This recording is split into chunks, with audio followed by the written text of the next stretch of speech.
Well, hello everyone. This is Dr. Eileen, and this is another daily dose of medicine walk and getting back into the groove of being here at the cabin. And for those of you who are listening in on Blog Talk Radio, this is Healing House Radio. So, as we move forward with, just figuring out how to make it through these very difficult and trying days, and especially doing it as an empath, one who is sensitive to the energies of other people, I was thinking about reactivity. And what I mean by that is not so much as to figuring out why we did something, because I think probably all of us have had a point where we go, man, why did I do that? Why? What was the thing that made that a good idea? Because in hindsight, it was so not a good idea. And maybe it's something you've done before, but you get caught in it. And there's a part of being reactive, or how we respond, that has to do not so much with what we are or who we are, as it does what was the experience that we were having, what was the environmental experience, what was going on that became the thing that inspired the reaction that we had. And this is especially important for empaths, because the idea that we respond to things sometimes, especially if we're unmanaged, we will respond to things because that is kind of the collective consciousness that's going on. If you're around a lot of very angry people and something happens, even if you walk away from them, you still have that residual energy. And so you go and you respond angrily to somebody else, and maybe it starts an argument, maybe it is, just goes into a very bad place. And in the back of our minds, we're thinking, it's like, why am I so angry about this? What is so triggering to me? And it's interesting because there is a lot of anger in the energetic field that we all exist in. There is a lot of fear. There is a lot of loss. There's a lot of grieving. So all of these really heavier emotions are just out in abundance right now. And as we move through 2020 and hopefully to get this thing ended, it's not looking like it's getting any better anytime soon. So when we are sensitive to the energies of others, when we are receptive to the energies, when we are strongly affected by the energies of others, and because I believe everybody has a level of empathic ability, because we are communal creatures, we are pack animals. And when you have a pack, the pack needs to be able to resonate with the other members of the pack, with the other members of the community, because that is how you survive as a group, as a collective. So I think it is our instinct to be genetically wired to have that ability. Now, some people have it to a greater degree than others. And so when we consider the fact that we are very receptive, if you are finding that you have a tendency to be more easily agitated, that's probably why, because the overall environment we're in, it's sort of like, stepping outside in the rain, you're going to get wet. You're going to be affected by the environment. Now, once that event, whatever it is, that catalyst event that gets things going, well, then it becomes what has been going on in here and what's in here. What is our history? Because I've said before that we can resonate with any emotion as a form of energy. And the ones we will resonate most strongly with are the ones that we have a personal experience in, or the ones that have affected us a lot. So if somebody has had a really hard upbringing, maybe there's a lot of trauma in the childhood that has to do with abandonment and resentment and fear, well, that person is going to resonate most strongly with those emotions, because those are what the strongest things we have in us with. So, it will resonate more with that. And if somebody has generally a personality that is more calm, that is tending to be more optimistic, that tends to be very nurturing, when those emotions come in, likewise, they are going to be what we feel most. They are going to be the ones that most easily resonate with us. Somebody who is happy, positive, and generally, even keeled, put them in a room full of angry people. And yes, it may take a while. And, even that person will start to be affected by it if they're in it for a long time. It will be fighting against their basic resonance of, no, it's not so bad, and calm down. And in fact, often that person coming into an environment, if they're a strong enough empath, and if they're aware of what it is that they can do and how they can connect, and realizing that empathy is as much about transmission as receiving, they can actually alter the energy of that room and create a more positive environment. I know it's possible because I've done it. So that idea that it is not just about what we feel, but also what we can transmit. And the fact that a lot of people are resonating with this sort of angry, frustrated energy because maybe they've got a lot of anger and frustration in their own lives, or maybe they've had a history with that. Maybe they have, an issue with, say, something from their life or their past that they haven't dealt with, that they haven't acknowledged. And see, that's also an important thing, is that once empaths know that there are certain energies that we will resonate with faster than others, whether we choose to or not, before you gain a level of management over it. I won't really say mastery, but management I prefer. I prefer the term because it is something that we manage. And I don't picture my empathy as something I master, because it's a part of me, and so it's kind of mastering myself. So the idea of being able to manage empathy and to manage and understand, okay, here are the things in my life that I know I will resonate very strongly with. And here are the things that could be a very catalyst, anyway, that they can trigger that event very easily.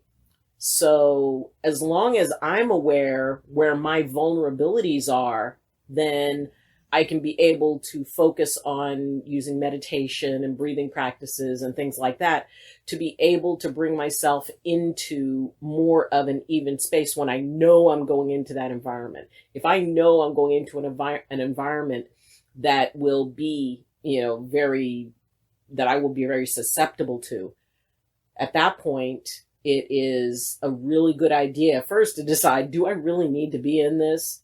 And second, can I go in and remain myself? Can I remain separate? You can dial down your empathy, or you can just be able to go in, and as you feel that sort of, as that energy meets yours and it's resonating like this, and suddenly you start to resonate like this, and if it's, anger, fear, or anything like that, as you feel it building up, you realize and say to yourself, okay, I am resonating with this. Who is in here? Is the source? Are there multiple sources? And how can I manage this better so that my ability to react becomes choice and not reflex? So consider that. Take a look at that in your own life. What are the situations that you find that you are most resonant with? If you're in with a group of people who are, love and light and all kinds of very optimistic, very, very up, if you find that you get a little bit aggravated by that, or you find it very difficult to kind of get into the resonance of that environment, And yet, if you're at something that is higher intensity, higher energy, maybe a little bit, on that anger scale, well, then if you're resonating with that, take a look at what it is that is in your life, that is in your history. Maybe you grew up and the family structure was one where there was a lot of anger. Maybe if you have a tendency to really connect with people who have been abandoned to the point that you sort of lose yourself in it, then take a look at the times that you felt abandoned. How strongly does that live in you that something is going to start triggering it to react, and then it becomes your response. So take a look at that. See where it is. And it's not about good, bad. None of these, anger isn't bad. Fear isn't bad. Fear is basically the other side of the coin from wisdom and discernment and learning from the past. Anger is the other side of the coin of determination and conviction. So there is a light and shadow to all of these. The question is, when you're in the environment, it's good to be able to resonate because then you can identify. But when you get too far into it, at that point, it's just like you're as helpless as that other person to be able to manage this. And then you become a part of the issue as opposed to bringing in balance and restoring it. It's adding to the imbalance as opposed to adding to the balance. So consider that. Consider what it is. What are your buttons that can be pushed? They talk about, oh, well, they pushed my button. Well, that button is that place where you resonate most with someone else, where the emotions, the energy that is easiest for you to resonate with. Now, does that mean that a person who maybe grew up in a very, very intense and even to the point of toxic environment, that they cannot resonate with things that are gentle and light and optimistic? Of course not. You can absolutely do that. You're an empath. You can resonate with anything. It just means that you will be able to find those things within yourself, because those emotions and that energy does exist in you. That gentleness exists in you. And a lot of people say, well, no, that I'm just like that. I'm angry. That's just how I am. No, it's not. It's a part of you. It's not all of you. And you can learn to be able to find, because the really beautiful part about this is by identifying those buttons, by identifying, well, yes, I do resonate with abandonment because I've had issues with that. I do resonate with anger because I do have issues with that. I tend to be fearful, so I do resonate with that. It allows us the opportunity to find balance within ourselves. It allows us to be able to say, okay, where is that gentle part in me? Because I know it's there, and to explore and look for it and nurture it. You can be able to nurture those lighter emotions and energies, and it is a really great way to bring about healing within yourself. It's a great way to heal from what it is that you've been experiencing or that you have experienced. Yes, you may respond very quickly to anger and resonate with it because of the fact that you were exposed to it at a very young age, or that's been the pattern, or, it's a pattern with partners, things like that. And there is that light, gentle side. There is that optimistic side. There is that sweetness, that childlike, the happy child, as opposed to the angry child. That lies within you as well. And it can be found, and it can become a way to heal and bring balance back inside of you. And once you bring balance back inside of you, you can help bring balance into the world around you. But it's an excellent opportunity to be able to study those things that you're being reactive to and figuring out exactly what it is that you can do to be able to make it right and to restore that equilibrium inside. And so once you do that, then you find, while you can still resonate with it, it does not go out of your control. It becomes an action that you can choose as opposed to a reaction. You don't have to be reactive to things without your control. It just takes a little bit of work to study that inside. And I spent a lot of time working with that.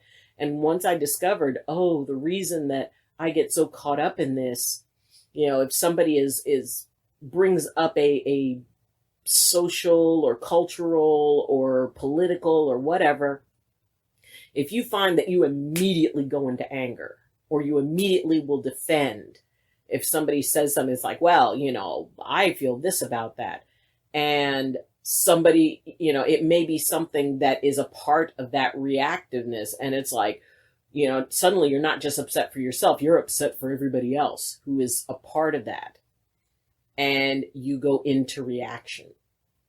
So take a look at that. Take a look and see what it is that you are the most resonant with, and then figure out why. And then once you figure out why, then it's the work inside to be able to restore balance and to bring up that opposing energy. If you tend to be really fearful and you resonate with people who are fearful because you've had a lot of fearful experiences, that's okay. You have courage inside of you. You're very, very brave. You are tremendously brave. And by being able to find that within yourself and cultivate it and nurture it and say, well, you know what? I am a pretty brave person. I was brave this time and I was brave this time. And by doing that, you start to bring up that feeling so that when that fear environment comes in, you don't automatically resonate with it. It's still leveled off because it's like, okay, they're fearful, but I don't have to be fearful because I know I'm brave. And this is about really getting to know yourself and liking yourself and loving yourself for exactly who you are and all of your pieces, wounding or not. So if you have any questions about that, please contact me and I'll be happy to go into more detail or talk about your particular situation. So, thank you for joining me. And if you have any questions, comments, or concerns, you can leave them in the comment section. You can also follow me on Twitter. You can reach me through my Facebook group, Medicine Walk with Dr. Eileen. I am on Discord. And I also have my email address, and all of those contact pieces are in the description. And if you like the video, then please press like. And if you have not subscribed yet, please, please, please, that would be awesome if you could, if you, really think that this ain't so bad, that, maybe there's some good points here. And again, if you have a particular area of empathy or any other, kind of personal enrichment type of topics that you'd like me to cover, please let me know and I'll be happy to cover it for you. So again, thank you for joining me. And as always, I wish you balance, and I wish you blessings from my heart to yours. Love you, and see you next time. Bye.